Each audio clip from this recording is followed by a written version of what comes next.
Antes de comenzar, invitarles a mantener los micrófonos silenciados. En caso de que quieran tomar la palabra, les pedimos antes levantar la mano. Y pues el día de hoy contamos con la participación del doctor José Ernesto Carmona. Antes de, vamos a dar unas palabras de bienvenida por la licenciada María Inés Cabrera Hernández, quien es jefa de Departamento de Educación Ambiental de la CEP UCET. Adelante, Inés, y posterior a ello, unas palabras de bienvenida del doctor José Ernesto Carmona, así como su presentación con dos temas: ecología política y crisis civilizatoria. Hola, ¿cómo están? Muy buenas tardes. Ya me hizo favor de presentarme Janet Bonilla, quien es nuestra compañera del Instituto Nacional de Ecología y Cambio Climático, a nombre del doctor Homero Meneses Hernández, secretario de Educación Pública del Estado de Tlaxcala. Pues agradecemos y damos la cordial bienvenida a todos los docentes, las maestras, maestros, madres de familia, padres de familia que el día de hoy pues están dando cita para iniciar esta serie de webinars, el cual, bueno, pues es el curso que se denomina Las comunidades educativas de Tlaxcala frente al cambio climático, que forma parte de las actividades que se están emprendiendo para los comités escolares que se han formado en torno al tema de cambio climático. Y pues bueno, yo les doy la más cordial bienvenida. También les doy las gracias por tener este tiempo, por darse la oportunidad de escuchar esta serie de cursos. Y pues bueno, muchísimas gracias, Janet, por estar aquí con nosotros, por ser el día de hoy la moderadora. Y pues bueno, les doy la más cordial bienvenida nuevamente y espero que lo que el día de hoy podamos compartir y escuchar del ponente, pues nos sirva muchísimo y sobre todo a las instituciones como tal, a los docentes, para su práctica pedagógica y también, bueno, para poder apoyar también el trabajo que estarán emprendiendo los comités de cambio climático dentro de las instituciones. Muchas gracias y buena tarde.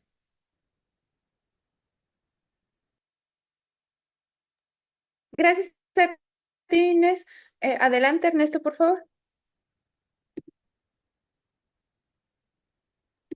¿Qué tal? Muy buena tarde. No sé si me escuchan, ya nada más para comprobar. Bien, muchas gracias. Muy buena tarde. Me presento, mi nombre es Ernesto Carmona, soy coordinador nacional de adaptación al cambio climático en el Instituto Nacional de Ecología y Cambio Climático. Dentro de la Semarnat estamos, ustedes perdonarán, me tomó la a esta reunión. Estamos acá en Yucatán haciendo unos trabajos con comunidades costeras y ahora pues tengo el gusto de platicar con la comunidad escolar, con las comunidades escolares del estado de Tlaxcala, y ya hablamos más o menos de los mismos temas, que será el tema de la adaptación al cambio climático y pues este fenómeno que ya escuchamos todos los días en los medios de comunicación, pero muchas veces no, pues tenemos que entender un poco como de dónde viene, por qué es un problema y por qué, pues qué podemos hacer, ¿no? Porque también los mensajes que recibimos de pronto son desesperanzadores, como si no hubiera remedio. Es un problema que nos está afectando, pero si no hubiera remedio, pero hay muchas cosas que podemos hacer. Eh, pero me pidieron dar una conversación sobre dos temas que son importantes para entender qué es lo que podemos hacer y cómo podemos enfrentar este problema. Uno es la ecología política, ahorita voy a hablar un poquito más sobre eso, y el otro es en qué momento se da este problema de cambio climático, que es el de una crisis ambiental de cambio climático provocada por el cambio climático, la pérdida de biodiversidad y la contaminación, y que pues también es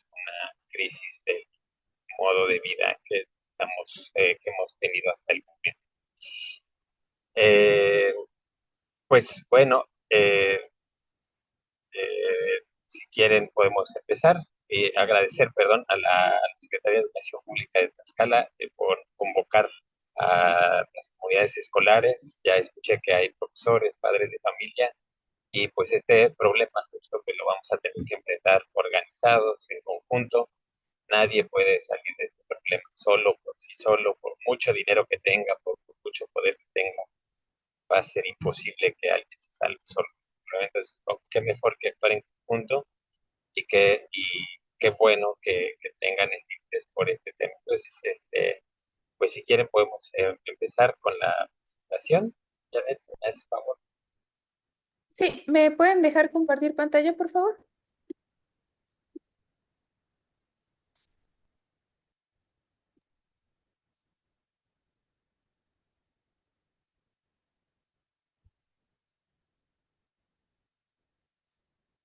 Listo, ya puede compartir. Muchas gracias.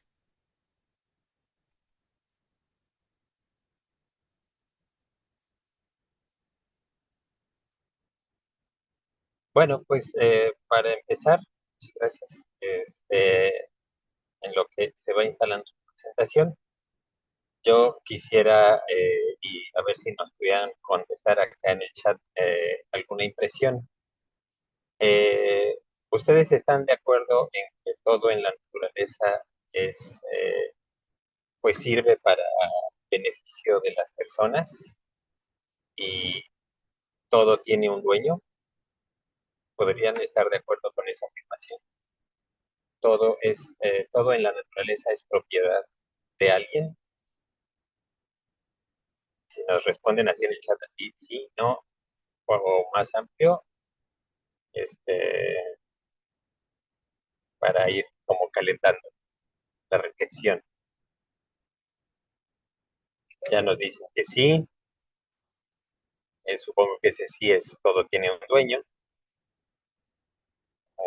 Sí, si alguien más se anima a responder, para ir viendo cómo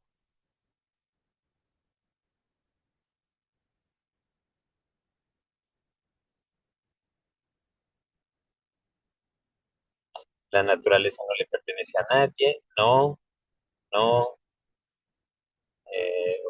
vamos ahí ganando el no. Es de todos, es nuestro. Bueno, ahí sí, pues así, después que es nuestro sello.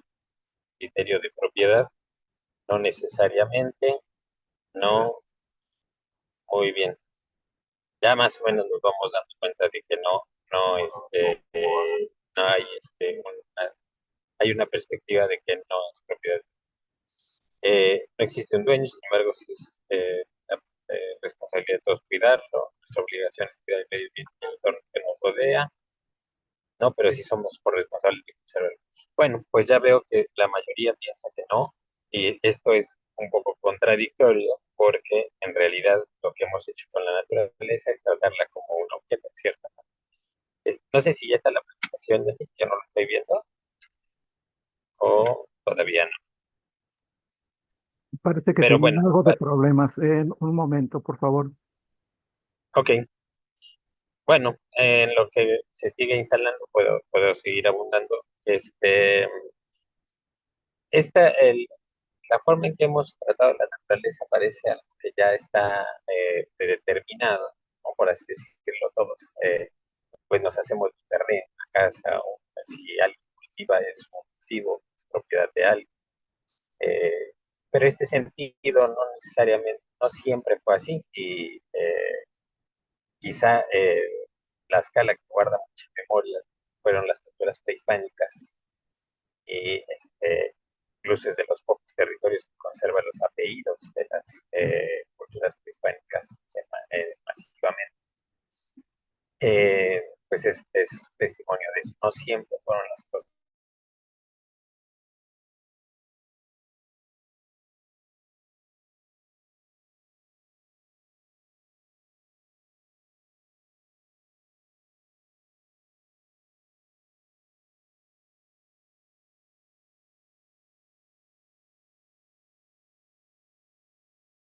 Ay, ¿se ve la pantalla? Perdón.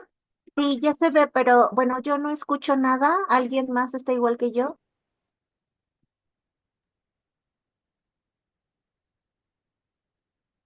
Igual se ve. Un momento, por favor.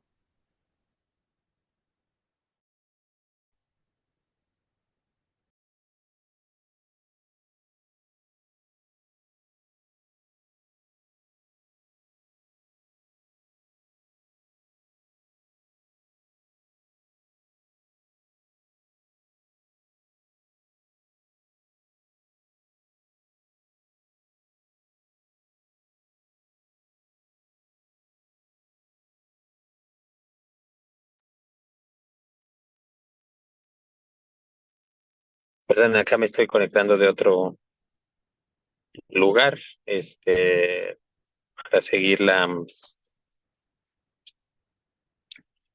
reunión. Eh, Gracias, ya vi que está la presentación. Entonces, esta forma de ver.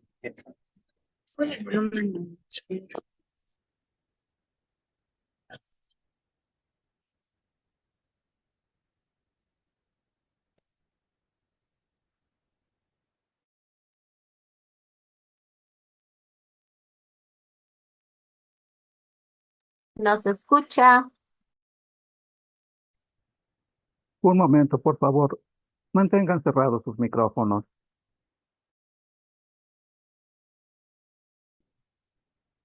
Toma el wifi del celular.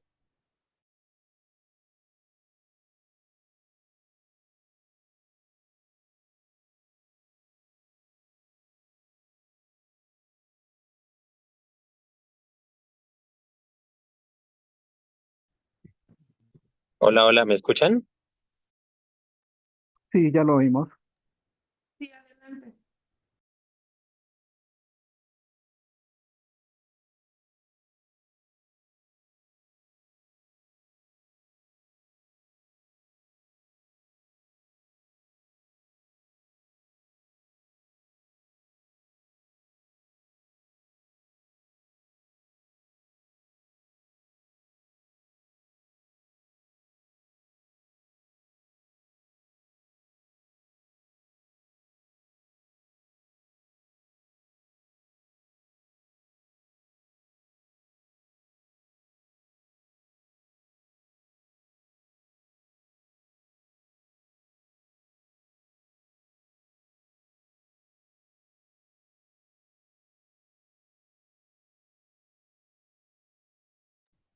No, no se está cambiando la presentación. No sé si la Te dejamos escuchar, cambiar. Ernesto. Sí, sí, sí, tenía pero ya está. Decía que entonces en las comunidades prehispánicas estuvieron la visión del, de una relación con la naturaleza y también había unas relaciones de producción diferente, ¿no? Entre ellas podríamos decir los cultivos rotativos, las chinampas, por ejemplo. Entonces, incluso el desarrollo tecnológico depende de esta visión que se tenga de la naturaleza, ¿no? En las primeras tres no habían tenido una buena cosecha, de compartir la propiedad, ¿no? Y de compartir los frutos que nos da la naturaleza. ¿Qué pasó después? La siguiente, por favor. Eh, eh, bueno, incluso si vemos en las eh, relaciones, por ejemplo, con los animales, las plantas son considerados en igualdad de derechos y condiciones que las personas. De la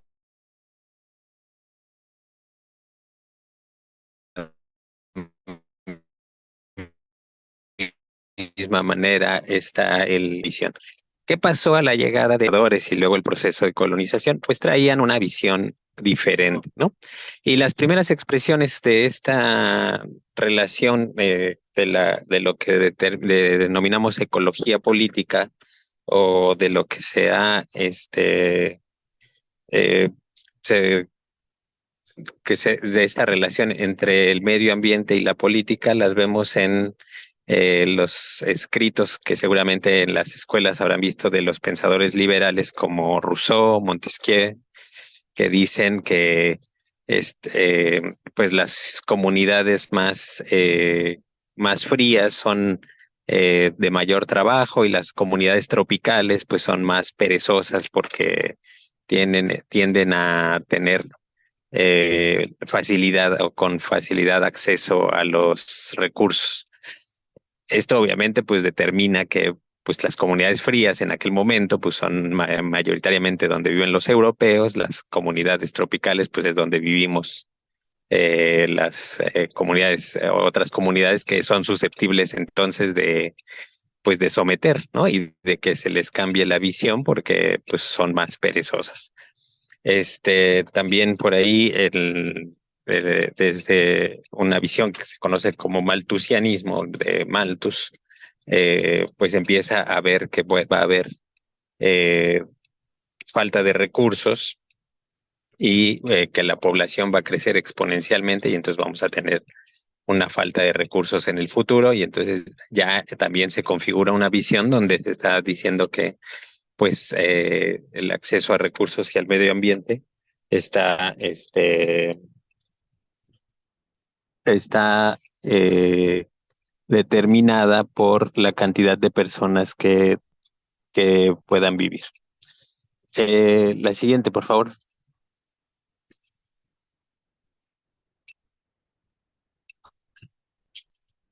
Ay, ya me perdí.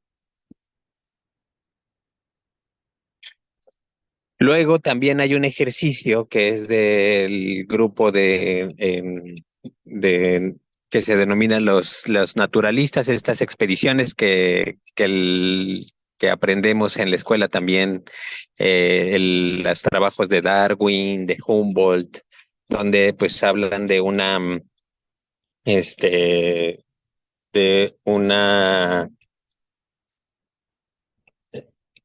un trabajo de hacer un inventario, por así decirlo, de las especies. Se habla de que pues hay una competencia natural, ¿no? Entre las especies y eso es, entonces se naturaliza o se va a normalizar el estado de competencia, ¿no? Entonces la vida es un estado de competencia permanente en el que todos y todas debemos estar en constante proceso de competencia porque de esa manera sobreviven los más aptos, sobreviven los mejores, ¿no? Lo que luego no se dice es que Darwin también habló mucho de los procesos de cooperación entre especies y ahora esa es otra visión que se está retomando, donde pues en realidad las especies sí hay una competencia por recursos, pero también hay una cooperación, ¿no? Eh, entonces no solamente sobrevive el más apto, sino el que sabe convivir con otras especies y el que sabe aprovechar esta relación con organismos diferentes. Obviamente también este ejercicio de inventarios, de recursos, Humboldt de pronto hacía un inventario donde decía, vamos a ver cuál es el país que tiene más recursos y entonces si tiene más recursos va a tener más poder, tiene más posibilidades de desarrollo. Entonces, se va impregnando esta idea donde la creencia es que hay que hacerse de más recursos y empieza la competencia entre los países o se justifica la competencia entre los países, sobre todo los más poderosos, por poseer, es una señal de poder, de progreso, de beneficio para la comunidad. ¿Mm? Entonces, vean cómo se va, este pensamiento va configurando estas ideas que hasta la fecha, pues, se van arraigando en la sociedad, ¿no? Y vemos ahora, incluso en modelos educativos, donde se dice, tienes que ser el mejor, tú tienes que ser el más competitivo, tú siempre tienes que ser el ganador, ¿no? Y se van estructurando diferentes, actividades en ese sentido. Obviamente, pues, ni qué decir de las empresas, ¿no? Donde cada vez compiten por acaparar más y más espacio en el mercado o también y más espacios de la naturaleza, ¿no? Eh, entonces, la siguiente, por favor, Jen.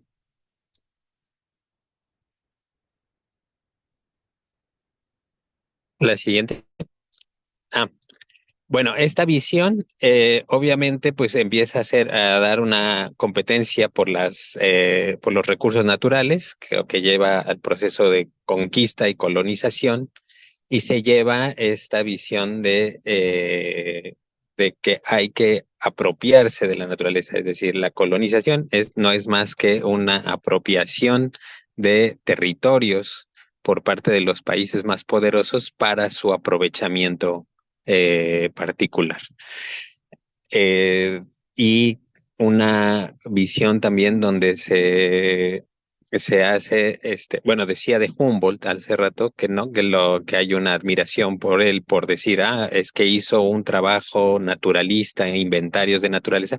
Pues sí, pero esos inventarios sirvieron para saber dónde estaban los recursos y obviamente ahí donde se dijo, aquí hay agua, o aquí hay bosques, o aquí hay una variedad infinita de especies, ahí se hicieron los procesos de colonización, la minería, ¿no? De las fuentes de energía, para apropiarse de estos recursos por parte de los países poderosos. Esto llevó a una explotación indiscriminada, primero en el territorio europeo, ahorita voy a poner algunos ejemplos. Se acabaron algunos en territorios de bosques en la parte de la península nórdica. Se cazaron ballenas indiscriminadamente por la necesidad de aprovechar el aceite de estos animales para obtener energía.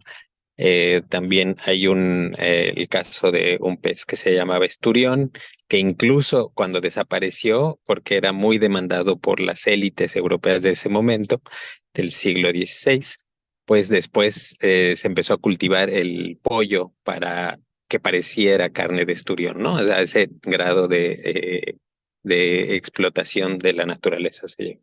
Ni qué decir de los procesos de minería, obviamente aquí en América Latina lo sufrimos en el proceso de conquista, fueron los primeros espacios que se tomaron por parte de los conquistadores.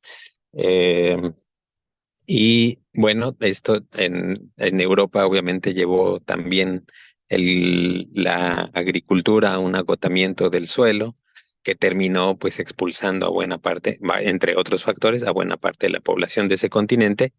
Y ese proceso que ahora vivimos de que mucha gente se quiere ir a vivir a Europa o se quiere vivir a Estados Unidos, pues en ese tiempo se vivió en el proceso inverso, ¿no? La población europea pues más bien vino a vivir a los territorios de nuestro continente. Entonces, eso no necesariamente está vinculado al desarrollo del modelo capitalista, ¿no? Que vivimos ahora, porque en ese momento el proceso es más bien de tipo feudal, el sistema político que existe en ese momento, pero sí hay ya desde entonces esta búsqueda por un mayor acaparamiento de recursos, pues obviamente lleva a a una búsqueda de conquista de territorios, ¿no? Luego va a haber una corriente económica que se llama los fisiócratas, que dicen que entre más tierra tienen las personas o los países, pues son más ricos y más poderosos, y entonces eso también pues todas estas justificaciones desde la teoría eh, económica o política, pues van teniendo un impacto en la ecología, ¿no? Y van pues agotando los recursos y en donde se agotan, pues se mueven a otros recursos o se mueven de territorio. La siguiente, por favor.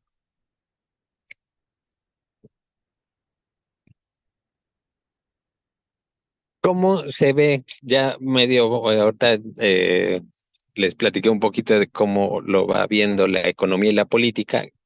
¿Cómo se dan las primeras expresiones de la ecología cuando ésta se va configurando como una ciencia?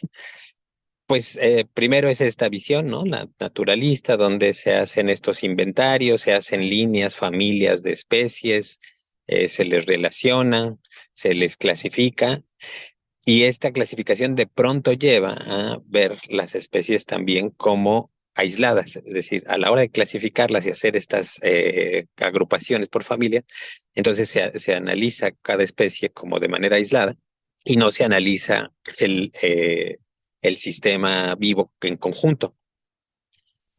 Entonces, como obviamente hay esta visión de las especies más aptas y junto con la visión de una explotación o una búsqueda de obtener el mayor beneficio de la naturaleza, pues entonces empiezan a hacer estos cultivos de una sola especie o a reproducir animales más rentables, ¿no? O sea, hacer este proceso.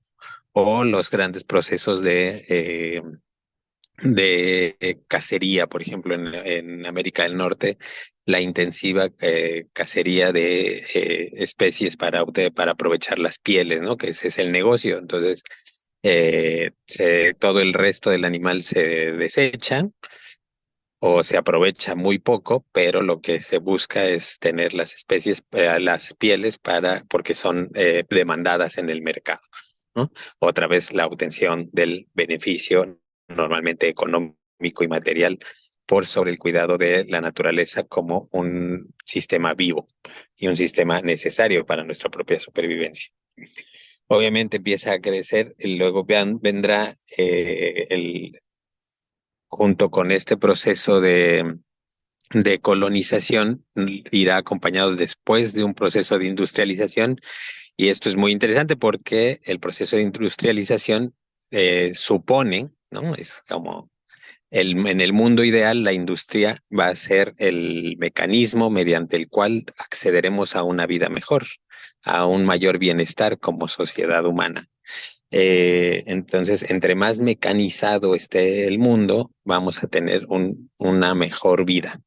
Y esto aquí podría detenerme y preguntarles si esto lo ven como algo que sí ha pasado, ¿no? De que entre más eh, tecnificada está la sociedad, tenemos un mayor nivel de vida, ¿no? Y lo podemos ver en las ciudades medianas y las enormes, donde pues uno pasa a veces hasta 3 o 4 horas atorado en el tráfico, gracias a esta mecanización, ¿no? Y ni qué decir, bueno, de los procesos de expansión urbana que van llenando de cemento todos los espacios que antes eran de la naturaleza. Y luego tenemos problemas de agua, problemas de aumento de la temperatura. Obviamente no, que en las ciudades no convivimos con casi ninguna especie que no sean las especies nocivas como las ratas o cucarachas, pero todas las demás prácticamente las alejamos, ¿no? Y pues entre el siglo XVII y XIX va a haber una gran carrera por los recursos, una primera gran carrera por los recursos que nos va a llevar al primer proceso de globalización, ¿no? Que será esta parte donde eh, habrá un intenso comercio internacional y estará y la gran competencia por hacer más y más propiedades, incluso a costa no solo del medio ambiente, sino también de otras sociedades, como lo hemos vivido en muchas partes del mundo, no solo en América, ¿no? Podemos hablar de los procesos de genocidios en África, en Asia, en las islas del Pacífico y obviamente en América. La siguiente, por favor.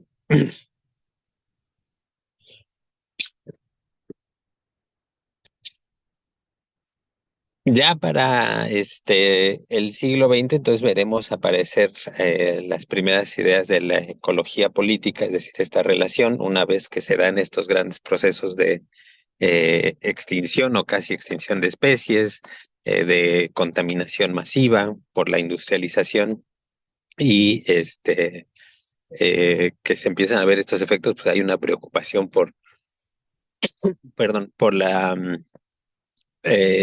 naturaleza y se irán haciendo estudios de los efectos que tienen estos en los ecosistemas, en el sistema de vida del mundo, perdón, y finalmente en en la propia vida y salud humana. Ya, y entonces en algún momento es un poco como dividido. Entonces la gente que se preocupa por la naturaleza y los ecosistemas estudiará por su cuenta y obviamente pues los sistemas políticos estarán todavía determinados por la competencia, también en la economía por la competencia y la obtención de más recursos. Y entonces se estudian como de manera separada. Hacia finales o sí, casi hacia finales del siglo XX, entonces se hace esta idea de ecología política, donde se dice que hay una relación estrecha entre estas dos visiones. Y entonces combina esta visión de ecología con la de economía política, eh, economía y política más bien. Y tiene estos dos componentes. Entonces dice, estos dos componentes conviven y se determinan mutuamente y se afectan mutuamente, pero sobre todo la política determina la forma en que podemos tener influencia sobre la ecología, pero también a veces las condiciones ecológicas determinan las posibilidades políticas. Entonces, eh, esta visión es más de o sea, una visión como completa de esta interrelación y eh, se busca que sean armónicas, ¿no? O que podamos entender que nuestras decisiones en materia de política, pues pueden tener, de política y de economía, van a tener un impacto en el sistema ecológico y que nuestras decisiones políticas y económicas tendrían que considerar eso que para establecer estrategias de desarrollo o estrategias de crecimiento económico que sean respetuosas de la naturaleza. Entonces, si se fijan, lo que hicimos fue dar una vuelta enorme en la historia para regresar al punto donde estaban prácticamente nuestros ancestros, ¿no? Que ellos decían, pues, tenemos que producir, tomar de la naturaleza lo necesario y dejar que se regenere. ¿No? Y básicamente lo que propone la ecología política es eso, ¿no? O sea, que nos tomemos de la naturaleza lo necesario y que busquemos un equilibrio que si bien nos puede llevar al beneficio material, no deba ser excesivo al grado de comprometer la regeneración de los ecosistemas y la posibilidad de las generaciones que nos siguen de tener acceso a los recursos naturales o al aprovechamiento de recursos naturales. La siguiente, por favor. Bueno, aquí para todo este rollo que acabo de compartirles, quería ponerles unos ejemplos, como estos que ven acá.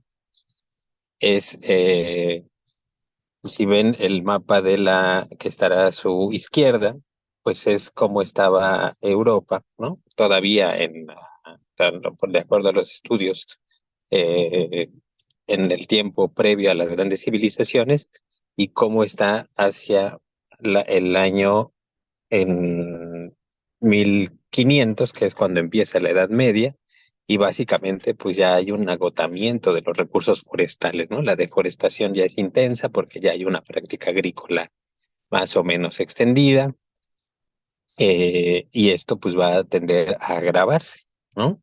Eh, y justamente es en este momento donde van a empezar las migraciones masivas de Europa hacia otras partes del mundo, principalmente América.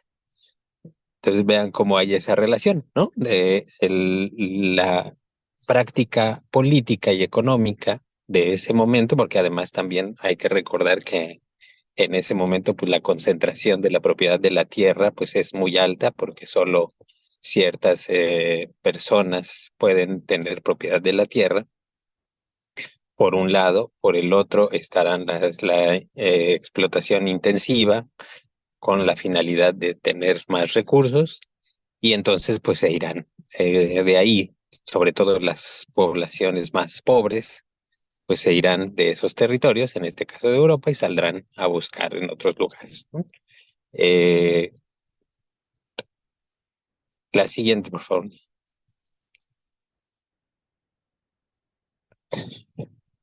Este es otro también, por ejemplo, lo que cuando llegan a Estados Unidos, bueno, lo que ahora es Estados Unidos, que en ese momento eran primero las 13 colonias, el proceso de colonización, y vean cómo van también deforestando. Entonces, se traen la práctica, ¿no?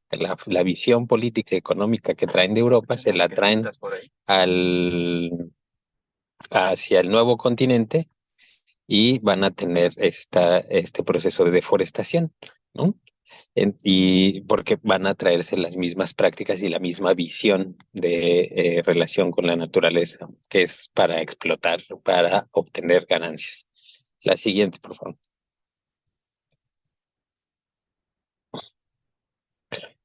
Cuando se dan cuenta que han causado un problema ambiental grave en Estados Unidos, pues esa población europea que llegó empieza a hacer un ejercicio de reforestación en buena parte del territorio, pero otra vez aquí, la visión política y aquí un poco la visión cultural va a tener un impacto fuerte porque lo que van a hacer es reforestar, pero con especies traídas de Europa, ¿no? Y que son especies que consideran que son más resistentes que, y que son aptas para continuar con la actividad agrícola y ganadera, es decir, son especies que conviven con las actividades o que pueden estar subordinadas a las actividades humanas. ¿Mm?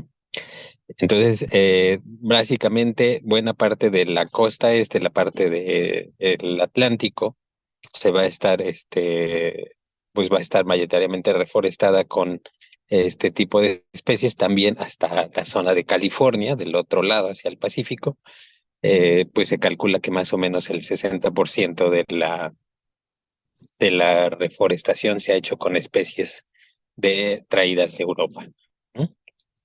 Y entonces esto reconfigura los ecosistemas de esta región del mundo, ¿no? Y entonces se parece más a los ecosistemas de Europa. Y se han perdido buena parte de la diversidad, o se perdió buena parte de la diversidad que había en estos territorios. Pero, insisto, esto es porque son especies, una, que son rentables, dos, que son, conviven con las actividades agrícolas y ganaderas que se trajeron del viejo continente. La siguiente, por favor. Ujú. Entonces, pues este es como un ejemplo de cómo pues se lleva esta idea de la competencia, ¿no? De cultivar especies la explotación económica, pues se va arraigando, ¿no?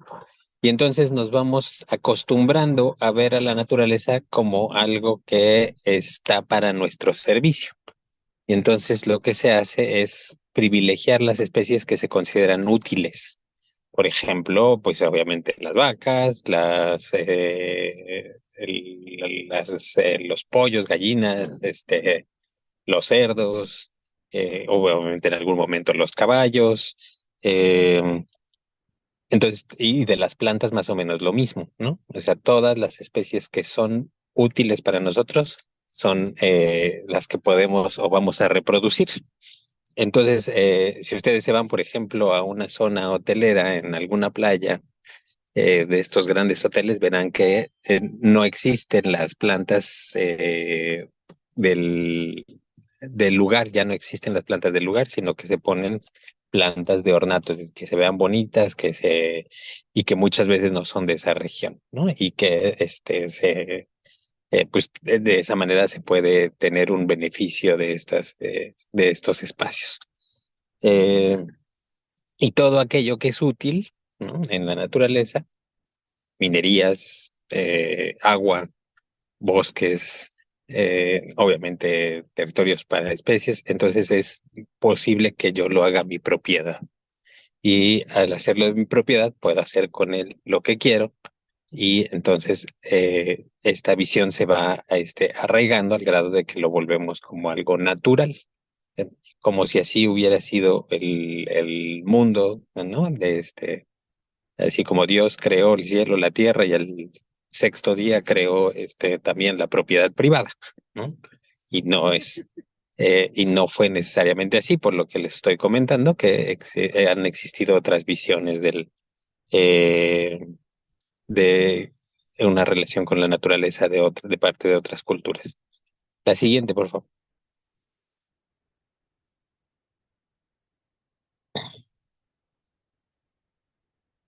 Esta explotación excesiva, ¿no? También parte de otra idea que es que los países deben crecer, crecer y crecer indiscriminadamente, es decir, siempre tienen que buscar el crecimiento económico. Y si ustedes escuchan en algunas noticias, van a estar escuchando, este, van a estar escuchando que por ejemplo, se critica a un gobierno que no ha promovido el crecimiento económico, ¿no? Entonces, se dice, es que si no hay crecimiento económico, entonces no hay bienestar para las personas. Pues, oh, sorpresa, ¿no? Si todos los países crecemos y crecemos y crecemos indiscriminadamente, es decir, cada vez transformamos más parte de la naturaleza, cada vez construimos más industria, cada vez más alimentos, todo el tiempo estamos creciendo, lo que vamos a obtener es pues un desastre ambiental, ¿no? ¿Por qué? Porque hay un límite. Los recursos no son infinitos, ¿no? Es como cuando nos sentamos a comer en la casa. Entonces hay un momento en que se acaba la comida y no siempre hay comida disponible, ¿no? Entonces uno tiene que acostumbrarse o adaptarse a lo que hay. Entonces, creo que alguien tiene su micrófono abierto. Si nos ayudan a cerrarlo, por favor. Entonces, entonces en 1972 se hizo un estudio para el Club de Roma, que es el club de las personas más ricas. Se hizo en una universidad estadounidense donde se dijo que el, pues hay un límite para el crecimiento, ¿no? Los recursos de la tierra son limitados, son finitos, ¿no? Entonces que debíamos tener cuidado de si todos los países perseguíamos el mismo estilo de vida, es decir, se han hecho muchas afirmaciones, por ejemplo, de que si todo el mundo tuviera, cada persona que existe en este planeta tuviera un consumo similar al de una persona de clase media de Europa o de Estados Unidos, que son las que más consumen, prácticamente necesitaríamos algo así como 3 o 4 planetas Tierras para satisfacer las necesidades de ese nivel de consumo. Y es un consumo hecho para beneficiar a los mercados, no necesariamente para beneficiar a las personas. ¿Por qué digo esto? Y puedo ponerles un ejemplo muy simple. Seguramente todas conocen estos tianguis de ropa de paca, ¿no? De esta ropa que se importa desde Estados Unidos y que llega a nuestros mercados para venderse, que es ropa a veces de segundo uso. Pero algunas ocasiones, o muchas ocasiones, encontramos ropa ahí que todavía está etiquetada de origen, ¿no? De que la compraron y no la usaron. Y así la sacaron a la basura o la desecharon. Es decir, si los recursos fueran solo para satisfacernos, me bastaría con un suéter, ¿no? No necesitaría comprar 20 suéteres que no me voy a poner, pero ya hice que la tierra produjera el algodón o se explotó el petróleo para hacerlo de nylon o ya ocupé recursos de la naturaleza para producir ese bien, obviamente mano de obra, obviamente trabajo, obviamente máquinas que consumen energía, para que yo pudiera tener esos 20 suéteres, de los cuales 15 no ocupé, y los voy a desechar, los voy a mandar a algún país pobre para ver si hay alguien los compra, y si no, van a terminar en un tiradero, que es muchas veces lo que pasa con esa ropa, ¿no? Cuando esa ropa ya no se vende, termina en tiraderos. Eso es un ejemplo muy simple. Podrías dar otro con los alimentos. ¿Cuántos alimentos, si ustedes se van a un restaurante, cuántos alimentos no se tiran? Y normalmente la gente que más consume, pues normalmente es la gente que también tiene más dinero, ¿no? Entonces, ese es otro problema que también planteó este estudio, de decir, a ver, la gente más, que si todos aspiramos a ese nivel de consumo, no nos van a alcanzar los recursos, ¿no? La naturaleza no es capaz de darnos esas satisfacciones que no son para el bienestar, sino son para que las empresas ganen más dinero. Entonces, obviamente, pues esto dice, entre más personas haya y todas estas personas demandando más recursos, pues necesitamos más alimentos. Entonces, ¿qué vamos a hacer? Pues vamos a tumbar los bosques, para plantar comida, vamos a, obviamente, explotar los mares, los ríos, la pesca y entonces nos vamos a acabar los recursos. ¿No? Suena como alarmista, como si uno fuera una persona muy pesimista, pero eso es lo que está pasando. También en este estudio pues se habla de que pues va a haber impactos negativos de la tecnología y esto que les comentaba hace rato, ¿no? Pues bueno, pues uno se termina viviendo en una ciudad donde pasa 3 horas en el tráfico o pues enfermamos más de las vías respiratorias por la gran cantidad de contaminación. Nos falta el agua, ¿no? En muchos territorios en la última temporada de calor, pues por esta explotación excesiva, y la apropiación de las empresas de los pozos de agua, ¿no? La privatización de este recurso. Obviamente, pues la minería, ¿no? Los teléfonos celulares, todo eso que consumimos y luego, pues desechamos y que no sabemos dónde termina, ¿no? Y sí, facilitan la vida, pero están teniendo un impacto muy negativo en el medio ambiente. ¿No? La siguiente, por favor. Después se hizo una revisión de este estudio, ¿no? También donde se habló de que, pues, cómo esta que esta búsqueda de cada vez más y más y más beneficios económicos, pues fue llevando a una concentración de la riqueza y esta competencia desmedida, privilegiar la competencia, pues nos llevó también a una crisis de desigualdad a nivel mundial muy grande, ¿no? Entonces, se habla de que el 20% en este estudio que se hizo por ahí del año 2000, se habla de que el 20% de la población más rica del mundo posee el 85% de la riqueza mundial. Es decir, de cada 100 personas, 20 tienen la riqueza del 85%.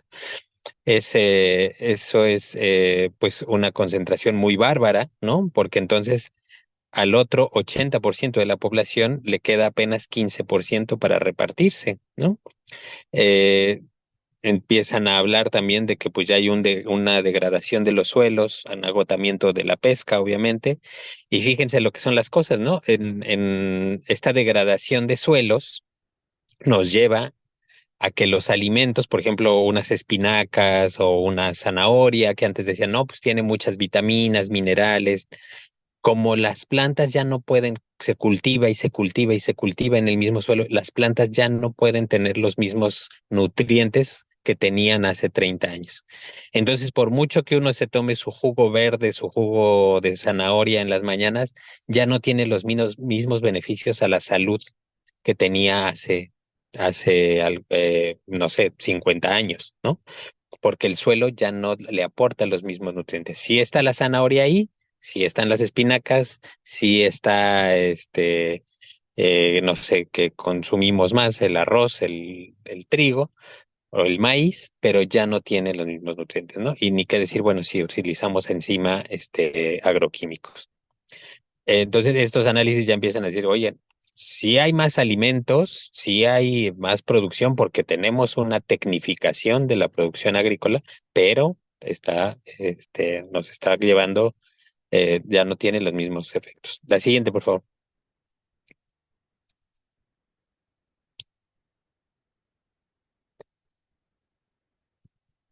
La siguiente. Y es en este contexto, pues, que también se empieza a hablar de otro concepto nuevo, que es el de sustentabilidad, que seguramente han escuchado muchas veces, que es el que, pues, decir que tenemos que tener beneficios económicos, pero que también tiene que cuidar a las personas ese crecimiento económico y también tiene que cuidar a la naturaleza. ¿Cómo logramos ese objetivo? ¿Cómo logramos ese equilibrio con todas las grandes industrias que tenemos ahora? Y empieza a haber como una obligación de parte de las empresas de tener criterios de sustentabilidad. ¿Qué tanto se ha avanzado? La verdad es que de pronto los números son desalentadores. La ONU, en la Organización de Naciones Unidas, en su último informe, dice que los objetivos de desarrollo sostenible o de sustentable básicamente no se van a alcanzar para el 2030 y que empecemos a pensar en otra forma de producir y de hacer economía porque estamos dando al traste con lo que eh, pues lo que está con los recursos naturales, ¿no? Y esto pues nos ha llevado a las crisis, a la crisis ambiental, a la crisis de cambio climático, y por más esfuerzos que se hacen, pues las empresas se resisten principalmente a cambiar. Entonces, ahora hay una suerte que yo llamaría de capitalismo verde, ¿no? Donde nos dicen, bueno, está bien, ya no vamos a venderte un carro de gasolina, ahora te vamos a vender un carro eléctrico. Pero yo preguntaría, ¿la solución es tener un carro eléctrico o mejor tener menos coches, ¿no? Porque seguramente si vemos luego cuántos coches hay por familia, pues hay 2, 3 coches por familia, ¿no? En algunas familias. Entonces uno dice, ¿de veras se necesitan tantos coches? Bueno, pero ahora son eléctricos, no contaminan. No, sí contaminan. Nada más que ahora contaminan diferente, porque ya no van a emitir emisiones de quema de combustible de gasolina, pero sí van a tener estas pilas que tienen unos metales pesados como son el litio, el cadmio y otros, pues que al desecharse no se degradan fácilmente en la naturaleza. ¿No? Pero se genera esta ilusión. Ah, es que ya no contamina. Ah, ¿qué crees? Es que los vasos desechables que ahora utilizo son biodegradables. Entonces, pues ahora ya no importa porque lo puedo aventar en cualquier lugar y se va a biodegradar. No funciona así, ¿no? Entonces no importa, puedo utilizar todos los días platos desechables. No, porque entonces estoy demandando cada vez más recursos de la naturaleza con la idea de que según esto no contamina, ¿no? Entonces, no es necesario o no es tan efectivo cambiar el producto, sino la forma en que consumimos. Es decir, de preguntarnos, ¿de veras lo necesito? ¿De veras tengo que tener un coche, una moto y no sé, qué otra cosa, y cambiar celular cada año? ¿No? ¿De veras necesito ese tipo de consumo? ¿Necesito comprarme lo que decía hace rato, 20 suéteres y 50 pares de zapatos? ¿De veras lo necesito? Entonces, y lo que empieza a ver ahora es una suerte de colonialismo verde, ¿no?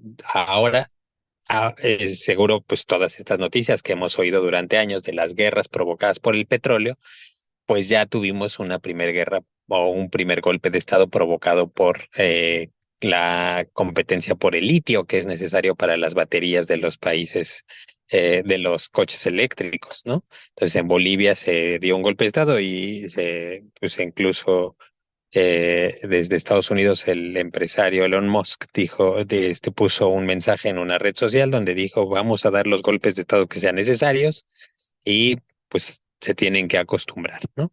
Después lo borró, obviamente, pero está ese mensaje, ¿no? Desde Elon Musk, para quien no lo sepa, es quien produce estos autos Tesla, que son o han sido de los primeros autos eléctricos, ¿no? Entonces empieza a haber esta competencia por el capturar más recursos para esta transición energética, pero nos van a decir es que es necesario para el medio ambiente, pero en realidad no es necesario para el medio ambiente, sino para que le dejemos de reclamar a las empresas su inacción. La siguiente, por favor.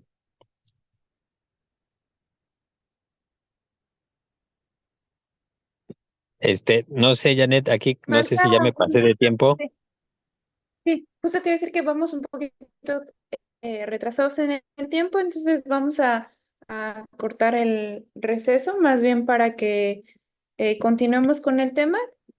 y venía colonización. No sé si, igual no sé si quieres, mejor nos vamos directo a crisis civilizatoria porque ya hablaste de colonización. Sí,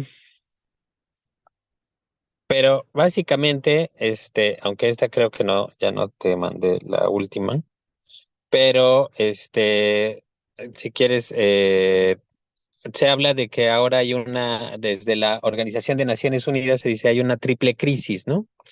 Que es una crisis de cambio climático, de pérdida de biodiversidad y de contaminación. Ya vimos cómo es que llegamos a este punto, ¿no? Esto de esta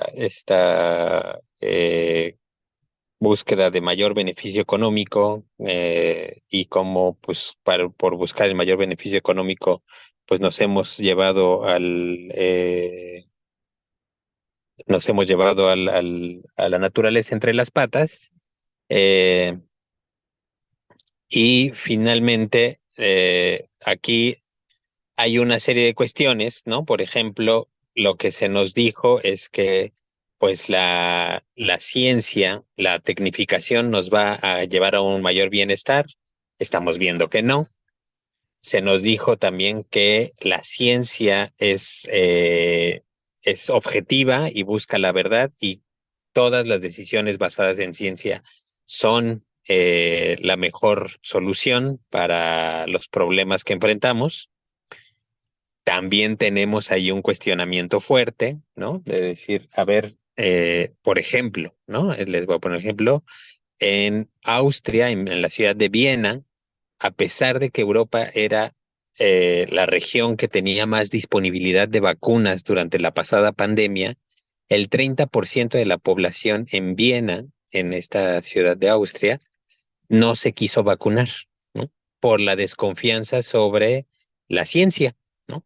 30% de las personas, o sea, no son un grupito marginal de personas cuestionando las soluciones que nos ofrece la ciencia. Eh, bueno, hay ya demostración de que, por ejemplo, esta idea de tomar 2 litros de agua al día, ¿no? Y nos dicen, un estudio científico dice que si tomamos 2 litros de agua al día, esto es bueno para la salud. Bueno, pues ¿quién creen que pagó ese estudio? ¿No? Ah, pues resulta que lo pagaron las empresas que venden agua embotellada, ¿no? Entonces, no es necesario que tome uno 2 litros de agua porque además pues no es fácil transportarlos constantemente. Sí hay que tomar una gran cantidad de líquidos, pero depende del organismo, depende de muchas cosas y también del clima y también o sea, en fin, no es tan generalizable. Ni qué decir de la industria farmacéutica, ¿no? Por ejemplo, el caso de la lactancia materna y la leche, las fórmulas lácteas, ¿no? Que ya se ha demostrado también que pues se pagaron estudios para decir que los niños, ¿no? Y ahora esto que las abuelas decían, pues nada más te lo pegas al bebé y come el bebé, ¿no? Y va comiendo lo que necesita. Y luego a uno va al médico y en el hospital le dice, no, es que ese niño necesita comer más, entonces métale la fórmula y entonces después ya no tiene el pecho materno, ya no tiene la lactancia materna. Y entonces el niño crece con deficiencias de inmunidad, con otra serie de situaciones, pero fue la ciencia la que nos dijo supuestamente eso. Entonces la ciencia perdió esa credibilidad de ser objetiva, ¿no? O la ha ido perdiendo. Y finalmente, otra característica es esta creencia de que todo lo que viene de los países desarrollados o más tecnificados es mejor. Es que en Europa se vive de esta manera, entonces esa es la forma buena de vivir. Es que en Estados Unidos se hacen las cosas así, es que en Japón se hacen así, entonces esa es la forma buena de vivir. Entonces vamos persiguiendo y desconocemos nuestros propios conocimientos ancestrales, desconocemos nuestra propia experiencia, ¿no? Y por esa idea de decir, es que tienes que comer no sé de qué más o menos qué edad tendremos aquí en promedio, yo que ya tengo mis años, pues me acuerdo de estos consejos de alimentarnos a base de chocomilk y cereales, ¿no? Y que están adicionados con vitaminas y hierro, y dicen los comerciales. Pues no es cierto, ¿no? Y la Asociación Mexicana de Pediatría recomienda tomar no sé qué tanto de estas comidas. Pues resulta que la Asociación Mexicana de Pediatría, con muchos otros, como muchas otras agrupaciones, pues también recibía recursos para firmar cosas que beneficiaran a la industria de los alimentos procesados. Y ahora tenemos una crisis nacional, por ejemplo, en México, del sobrepeso, de la diabetes, de la hipertensión, porque nos hemos alimentado cada vez con más alimentación procesada. Y bueno, y como ejemplos como estos podríamos poner un montón. ¿A dónde nos lleva todo cuestionar todo este estilo de vida? Esta crisis que estamos planteando, que la ONU dice hay una crisis civilizatoria, no sé si es la que sigue, la que quiero demostrar. Eh, bueno, pues es que hay una crisis de los valores, ¿no? Es decir, ya no confiamos en que esto sea lo mejor. Y curiosamente, la ONU habla de esta triple crisis, pero poco habla de la crisis de desigualdad, ¿no? O sea, sí la menciona en algunas cosas, pero es curioso que se centren en esta triple crisis de la contaminación, de la pérdida de biodiversidad, del cambio climático, pero vean el, eh, la concentración de la riqueza en ciertas regiones, pero no solo en ciertas regiones, sino en ciertos grupos y ciertas empresas de esas regiones, ¿no? Si pones la anterior, la de la isla del plástico, van a ver, por ejemplo, pues que esta concentración de riqueza que tiene que ver con la concentración de consumo, miren, esas manchas moradas son lo que se denominan islas de plásticos. Y vean en qué parte están. Ahí donde hay mayor consumo, allá están concentradas. En el océano están flotando toneladas y toneladas de plástico que están generando le llaman las islas del plástico, ¿no? La contaminación. Entonces, sí, para hablar del tema de contaminación, del problema ambiental, tenemos que hablar de la crisis del modelo de consumo, de la crisis del modelo de producción, de la falta de credibilidad que tiene ahora que nos digan que esa es la forma en que debemos vivir y que la ciencia nos va a dar las soluciones hacia estos problemas cuando pareciera que cuando la ciencia se corrompe, que sí es posible y se colude con los intereses económicos, no nos da las soluciones, sino más bien es parte del problema. Entonces esto nos pone a cuestionar en dónde estamos parados y cuáles son nuestras alternativas, ¿no? Si no es este modelo de producción y consumo, ¿cuál podría ser? ¿No? Si yo les digo, socialismo, van a decir, no, socialismo no, Hugo Chávez, Venezuela, Fidel Castro, eso es el demonio, ¿no? Ok, ese no, tampoco. Entonces, ¿cuáles serían las alternativas? Ese es nuestro punto como en el que estamos como humanidad, porque ni siquiera es un problema solo de nosotros. Y estamos en búsqueda de nuevos modelos, ¿no? Y estos nuevos modelos incluyen alternativas económicas como la agroecología, como pues producción en pequeña escala, autoconsumo, ¿no? Eh, pero nos podemos cuestionar, ¿y eso alcanzará para que podamos sobrevivir? ¿Alcanzará para revertir los efectos que hemos tenido en el medio ambiente? ¿Alcanza o nos tendríamos que despojar incluso de visiones y decir, bueno, ya no voy a aspirar a vivir una vida como el gringo promedio, ¿no? Sino puedo aspirar a menos o puedo no necesitar tanto, ¿no? Pero entonces, y nos tenemos y empiezan las críticas, no, bueno, eso es conformismo. Híjole, ¿no? Yo lo pondría en duda, ¿por qué es tan mal conformarse con lo necesario? Cuando estamos viendo que los efectos de cada vez querer más están teniendo un impacto tremendo en la naturaleza y en nuestra vida cotidiana, ¿no? Y ya pues no lo digo yo, o sea, ya lo vivimos en la última ola de calor, ¿no? Los efectos, ¿no? Los monos aulladores que se morían en la zona de Tabasco, la falta de agua, la por ahí seguramente si nos ponemos a ver el aumento de desmayos y seguramente muertes por la exposición al calor, temperaturas insoportables para nuestros cuerpos. Entonces, aquí lo voy a dejar para ver si hay un poquito de espacio para preguntas y comentarios, pero esta es algo de la información que yo quería compartirles.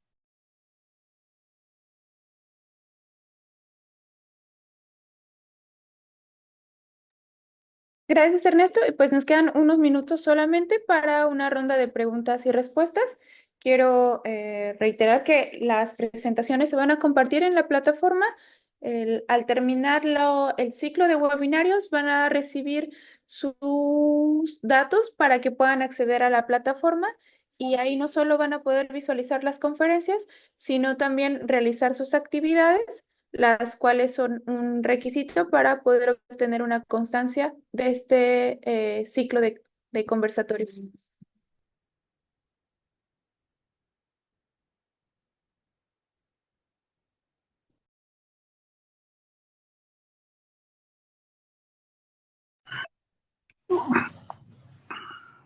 ¿Me escucha? Adelante, le Sí, adelante. escuchamos. Soy el maestro Enrique Rangel del Instituto Metropolitano Militarizado, aquí en Apizaco, Tlaxcala. La pregunta es la siguiente: ¿cómo podríamos apoyar al planeta para reducir todo este tipo de situaciones donde estamos acabando con naturaleza y pues con todo, ¿verdad? ¿Qué sugiere usted que pudiéramos hacer o implementar para reducir este tipo de situaciones?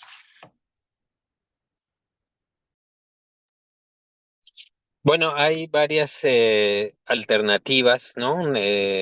Mucho se ha hablado, seguramente, profesor, se acordará de cuando decían, apágale a la luz, ¿no? Estas campañas que hemos visto muchas veces en la televisión, en el radio, pues son buenas, ¿no? De decir, porque tienden a que consumamos lo necesario, ¿no? Esos son, por ejemplo, uno de lo que mencionaba hace rato, los impactos negativos de la tecnología, ¿no? Ahora estos foquitos LED, entonces se lo ponemos a todo, ¿no? A la ropa, a los tenis, a los coches, a las casas, a todo, a los árboles, se los ponemos. Y entonces tenemos un consumo de energía y de materiales cada vez más creciente. Entonces, son del tipo de cosas que nos podemos preguntar, ¿lo necesitamos? ¿No lo necesitamos? Entonces, pues es menos demanda sobre la naturaleza. Eso es una cosa. Sin duda creo que, y ustedes no me dirán si me equivoco, yo tengo la impresión de que muchas veces ya nos inculca el respeto a la naturaleza, ¿no? En las escuelas, pues en las propias familias, ¿no? Ahora hay esta, eh, pues sí, de pronto como más, ¿cómo decirlo? Para que no suene tan radical, pero diría yo, o yo lo diría que es como una especie de adoración del consumo, ¿no? Entonces, entre más grandes sean mis tenis, más grandes, no tenga yo más accesorios. No sé, o sea, me suena como si estuviera yo dando unos consejos como de vivir en una vida de monje, porque es contracorriente, ¿no? Pero creo que sí se puede hacer alguna conciencia de decir, pues no lo necesitamos, ¿no? No necesitas consumir todo eso. Esas son unas partes. Creo que, por ejemplo, en las escuelas, porque vamos a estar viviendo efectos donde va a haber grandes periodos de sequía, pero de pronto lluvias muy intensas, pues sí, y de golpe, ¿no? Como está pasando ahora, que pues de pronto no llovió durante un periodo de tiempo muy largo y de pronto, ¡pum!, nos cae la lluvia. Sistemas de captación de agua de lluvia pueden ayudar a ir recuperando el equilibrio. Eh, Obviamente, en la educación, pues enseñar estos tipos no sé si tengan espacio en sus escuelas o en sus comunidades para tener cultivos, y enseñar cómo, por ejemplo, la milpa, ¿no? La milpa, que es un conocimiento propiamente de nuestras culturas, pues tiende a la biodiversidad, ¿no? No se cultivaba solo maíz, se cultivaba el maíz con el frijol, con la calabaza, con los quelites, y entre las mismas especies se defienden o se aportan nutrientes. Entonces, esas perspectivas compartidas con los niños, con la comunidad, pues van metiendo una conciencia de que no debemos privilegiar solo las especies que nos dan beneficios, sino o aprovechar la diversidad, ¿no? En esta diversidad, podemos ver que, que no todo en la naturaleza es competencia, sino también colaboración. Y nosotros también tenemos que colaborar entre nosotros para salir de esto. Creo que son como algunas cosas que a mí se me ocurriría compartir, ¿no? De esto, obviamente, si necesitan más información de este tipo de prácticas, podemos ayudar, asesorar desde el INEC. Tenemos un montón de información de estas cosas, pero son, creo, prácticas que se pueden hacer, ¿no? Para ir cambiando esta mentalidad de transitar a otro tipo de prácticas y otra vez recuperar porque no es transformar. Nosotros lo que tenemos que hacer en nuestro país, en México, creo yo, es recuperar la relación que teníamos con la naturaleza, ¿no? De más respeto, de verla como algo sagrado, de cuidarla no porque esperemos algo a cambio, sino porque somos parte de la naturaleza. La naturaleza no es nuestra propiedad necesariamente.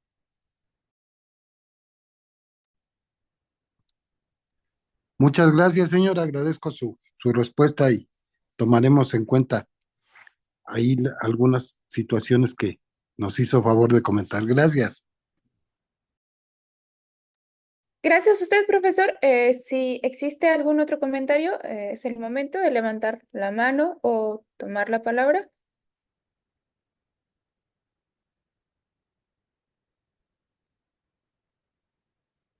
Yo quisiera tomar la palabra. Adelante, Alejandra, por favor. Patricia Guevara, a sus órdenes. Ponente, yo quisiera saber si en el IGNOS podría mandar información acerca del cuidado del agua, porque es un proyecto que estamos llevando en mi escuela, es la Escuela Secundaria General Francisco Villa del municipio de Tlaxco. Por favor. ¿Del cuidado del agua se refiere como al consumo o se refiere como hay algún río cerca?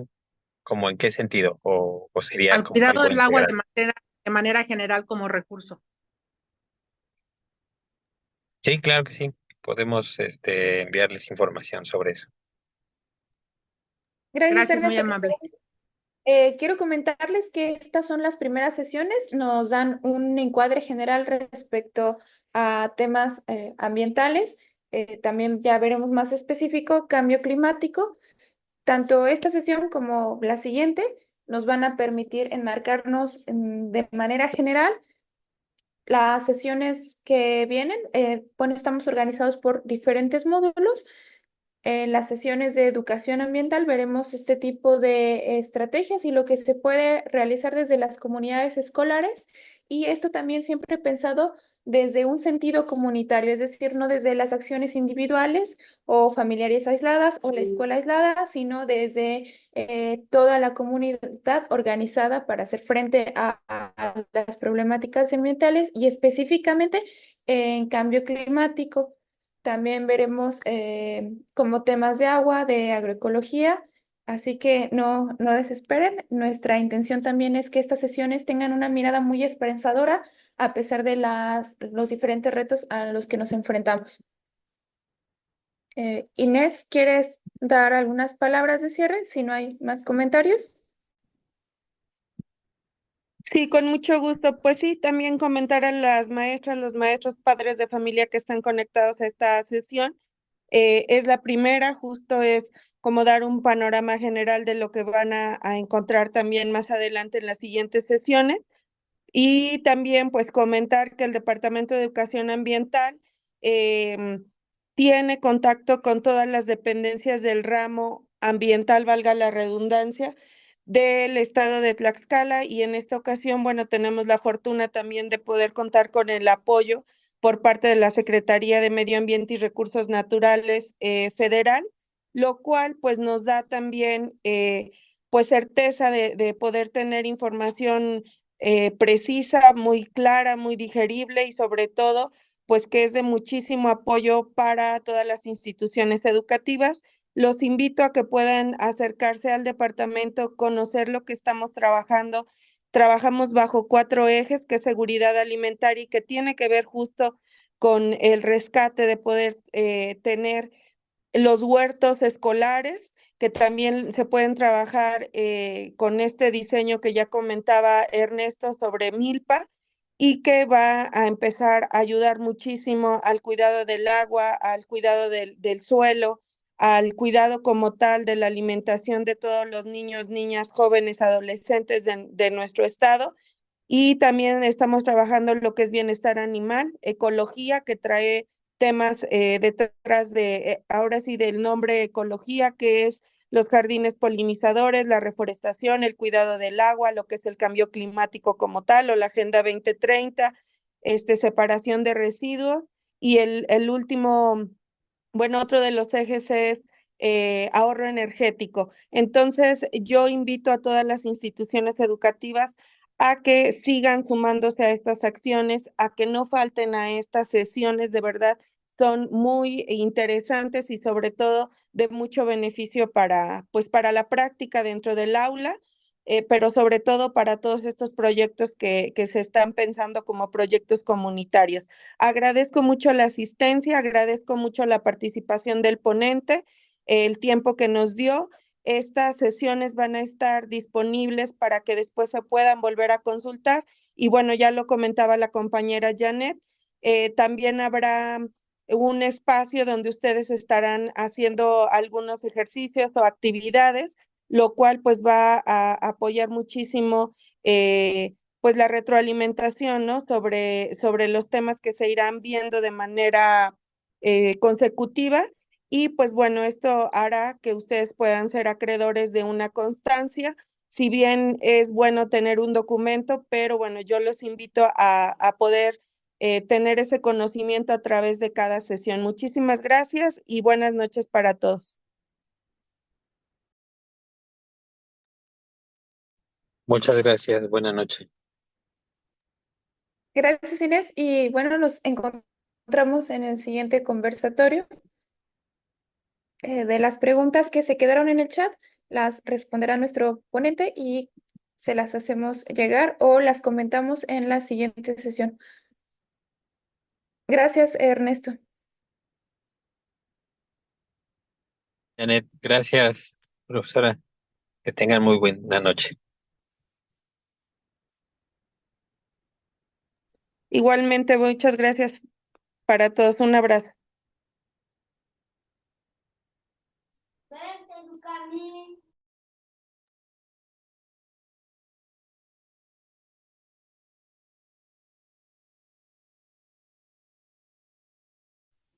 Muchas gracias y buenas noches. Y buenas noches. Buenas noches a todos, Gracias, buenas noches a todos. Disculpe, para entrar a Fungi me está pidiendo usuario y contraseña. ¿Cómo entro?